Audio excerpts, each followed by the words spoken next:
Good morning, guys. Where are we this morning? We're just north of Angoulême, and we're on the penultimate day, Saturday, day 8. Heading home now. Before I go home, though, I'm popping in to see some friends, about an hour up the road in a little town or village called Saint Junien. I've never been there before, but I'm looking forward to seeing Shannon and Paul again. It's been too long, don't know how many years, so looking forward to that. Quick cup of coffee and a catch up with them, and then we're heading north up towards Poitiers, or just skirting the outside of it, Châtel-Hérault, then Amboise up to, where are we going? Quite a few places here. I'm just looking at the map while looking at that, but ultimately, final destination tonight is a little town or village, a little town called Gasset, and it's about maybe 3.5 hours from Calais, so it gives me a nice relaxing run on Sunday. I can get up and just enjoy the ride and take my time, and if I get there early, maybe I'll get on an earlier train and get home sooner. So I'm going to hit the road, get some fuel, and then I'll catch up with you guys later on in due course. Not quite sure what today's going to bring. I'll be off my route for the first part, and then I'll rejoin it further on up the road. But hopefully a few nice roads through the French countryside, and something to enjoy. The weather a bit grey and cloudy, but at the moment, no rain forecast, so fingers crossed it stays that way. Alright, I shall catch up with you later on. All the best.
blast.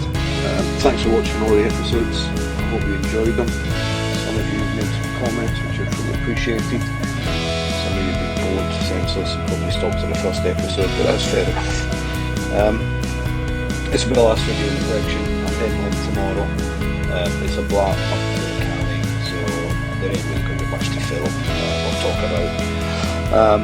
However, if there is, something will change, but it's just been an absolute blast. I can't believe I've ridden all the way down to Spain, up into Andorra, across the Pyrenees, and I'm heading back again. Pyrenees, absolutely phenomenal. Loved it. It was just an awesome adventure once again. So until next year, guys, take care, stay safe, and I'll catch up with you soon.